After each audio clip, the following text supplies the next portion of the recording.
So it's been a while since I've talked about the best comps, and I thought I would start off with probably the best comp in the game right now, which is Grom with Valeera, Natalie, Celine, Karen, Diablo, and Cookie. Now, not all of these builds are going to have Karen, Diablo, and Valeera in it. There's actually a lot of them that are used to counter Valeera, so make sure you stay tuned if you're excited for that. But the reason why this comp is so good is A, you already have the combo activator for Valeera, because Valeera needs something that is 3 speed or lower to combo with, so she can go into her stealth, get a natural smoke, and make everything super fast. But you have Natalie Celine, who is using the last equipment in order to make her third ability have no cooldown. The reason why this is so good is because every single turn, you're basically just going to be swapping with this. And if you did not know, when this transforms, it gives you another ability that has a 30 AoE heal, which, if you did not know, is really good on a character that wants to continue attacking like Valeera, because you're going to be using Sinister Strike over and over again. So the idea is that because you're so fast, you keep swapping in between, and it makes your Valeera super healthy, and it makes your Grom pretty healthy, so he could start skilling as well with like your Battle Fury, or I don't know if you want to use the Blood Fervor, but you're using the Halting Sash because you want to make sure you're using Staggering Slam turn 1, dealing a lot of damage to a potential fighter, maybe their Valeera, and then you're basically chilling. Now, Karen, Diablo, and Cookie are basically doing the same idea as they normally do, which is just deal with casters. A lot of people are using like Nature Backend or sometimes Shadow Backend with Valeera. So Karen, Diablo are quite good right now because you can kind of counter that in the late game. So of course, Karen is still using the reincarnation here.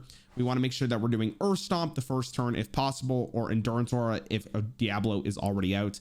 So we can pair with a very nice Fire Stomp. Now, usually this is a really good thing to use against casters, but sometimes Apocalypse is actually the best play you can make, because if you're speed up, what you can do is Apocalypse the target first, and then Valeera can use the ambush on them to make sure you get a critical strike with 50 damage to any mercenary on the enemy board, which can just win you the game. And of course, Cookie is here for the appetizers. This is a really good comp, like I've said, and you could probably win a bunch of games, but let's go to the one that probably counters this comp. So this is the Orc build that I have been running, and I posted a video of this yesterday if you want to see more gameplay of this, but the idea of this is to counter Valeera openers. Now, the one really interesting about this is Thrall.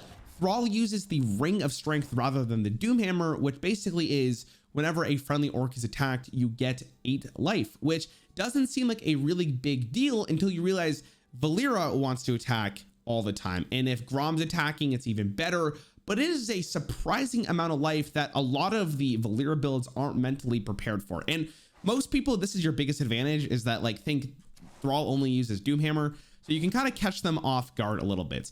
And you're going to be starting with Garrosh most of the time with Sourfang. And Garrosh is obviously going to get a bunch of life with Tusks of Manaroth. So not only are you getting the extra life from Thrall, but every other turn you're getting a bunch of life just from using your Horde Strength. And paired with Serenite Stompers with the Sourfang and using Mobilizing Strike turn 1, Garrosh is getting a lot of attack as well as life, and Sourfang will become a threat every single turn he is alive because you can keep giving yourself buffs. Fun fact, by the way, Makara actually procs the equipment with Thrall, so when they attack back, you're also getting another 8 life. This is a really good opener against Valeera comps. On the back end, you're still using the Orc synergy here, so let's say they kill your Thrall first or your Sourfanger first, who often is the target. Gul'dan has such a high life total with Cookie especially that Valeera will not be able to kill him fast enough, which means you're basically getting a guaranteed siphon life on a protector, probably the Grom, which gives you 32 life, I should say, on orcs in your party, which if Garrosh is still alive, he's a huge fan of it because not only is he gaining a bunch of life, you're also restoring some life. Sourfang's still alive, he loves it. Everyone loves it. All my orc homies love that. Cookie, same idea, still using the appetizers. And then you have Rarran, who's using the ancestral armor. Now, remember when I talked about in the first section of this video that a lot of the casters are now on the bench and hopping off? Rarran is exactly there for that. Rarran can hop off, do the orc onslaught, and just do an insane amount of damage to a caster and virtually just one-shot them. And at that point, your Garrosh is probably going to be pretty large, which means Makara really helps just finish off maybe a Diablo or whatever caster it may be. This is a really fun comp. I would highly recommend you go watch the YouTube video for this if you're interested, because this deck, or I should say this comp, is the Hearthstone Mercenaries Valeera Killer, and I promise you that. This is another really good comp against Valeera, and as you can see, the main idea of this comp is to basically use Tavish and Tyrion as your fodder in a sense, because almost one of them is guaranteed to die, but you want to try your hardest to actually make sure Tyrion dies, because you will be running the Ashbringer, which gives your entire comp +8/+8. Now, this also means that if they do go for Tavish, Tyrion is really good to follow up on this if, let's say, they want to buff up their Grom, or there is another attacker like Illidan, because then you get the humility the following turn. And even if Tavish dies, it's unfortunate, but Tavish is also really good if you're getting a little skeptical against going casters in the opener. I have seen Valeera next to Shadow, and if that's the case, then obviously Tavish is very good, because Explosive Trap can be really devastating for the casters like Vol'jin and Natalie. So huge fan of that.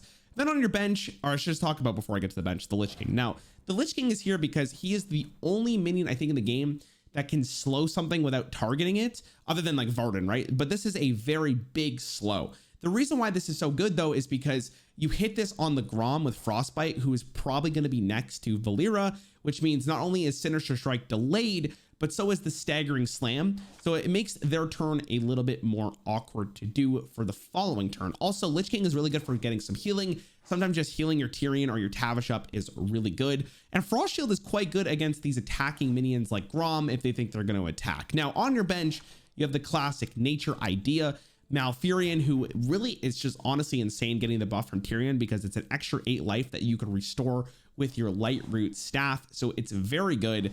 And then you have Cookie, again, with the appetizers, works really well with Malfurion, but it also gets pretty jacked up from the Ashbringer and can be really annoying to deal with. And then, of course, you have Rakan coming off the bench with the Lightning Rod to hopefully kill the Grom or whatever protectors they may have on the battlefield. This comp is very good. It does very well against Valeera. Let's go to another comp. Speaking of a very interesting comp, and I would highly recommend you try this one out, because not only was it honestly, and I'm being honest, this is the most fun comp I've played, but this is also really good against Valeera. Now, it may not look like it, but let me explain what is actually happening here. So first things first, we're going to talk about what I think is probably the greatest counter to Valeera other than Eudora, which is Mukla's big brother. Because this has 24 life, and even if you have Valeera maxed, you actually don't one-shot this with your Sinister Strike, which means they have to use another ability on it. Now, if they have Natalie, it's a little bit more awkward, but if it's just Grom actually has to Staggering Slam this in order for Valeera to kill it in the first turn. But if they don't clear it, then it's another annoying threat, because it still will have 1 life if Valeera is maxed, which means you'll have to go into it again, which is saving life on your other mercenaries. Also, Mukla is extremely good because most people ignore him. And if you do get the Tyrion buff, because we're running Ashbringer again, or you get the Guff buff, which we are running for the Runic Slam and the upgraded for the Death Blow, you can get a lot of stats on your characters. Now, we haven't even talked about the bench yet, but already our boys are looking pretty juicy. We have Cookie. Once again, the extra appetizers really helps you get that Death Blow or potentially get the Divine Shield as well. But then you have Samaro, who really likes the Guff Death Blow because it gives him buff, and the Tyrion Ashbringer for Sash of Illusion. So when he comes off the bench, you have these 2 big mirror images that often just one-shot something. And then you followed up with probably the biggest Sylvanas you'll ever see. I just posted gameplay of this deck this morning. I will highly recommend you go check it out because it's so freaking fun to try out. It's ridiculous. And that's basically your comp. You're basically trying to buff these guys up as much as possible. When you get to the later game, it's almost impossible to lose sometimes just because your guys are just so large. So this is the last comp I'm going to talk about in this video. And the reason why I'm going to talk about it now is because I think, generally speaking, this is a really good comp that if you stayed till the end, first of all, congratulations, but let me know in the comments that you look fantastic, because I bet you do. But the main idea here is to use King Buckla as defense, and then you use Anduin as your big scaling scary boy caster. Because you're using the Ring of Purity, which is whenever a friendly character is healed, you gain +5 life. Basically, with the non-stop healing Malfurion provides, also with the AoE Holy Nova and the Penance, Anduin becomes quite the tanky lad, and it can lead to extremely annoying circumstances where your opponent will not really know what they're doing. On top of that, you have a pretty great late game as well, with the Blade Master Samara using the Sash of Illusion and Sylvanas coming in with the Death Volley. A lot of the time, by the time you bring in Samaro or Sylvanas, Anduin will still be on the board being a really hard threat. So now they have 3 really big threats that they have to focus. This is a pretty good comp. Again, I'll put all of the gameplay stuff in the description down below in case you want to see them, but I hope these comps help. You look absolutely fantastic, and I will see you guys in the next one.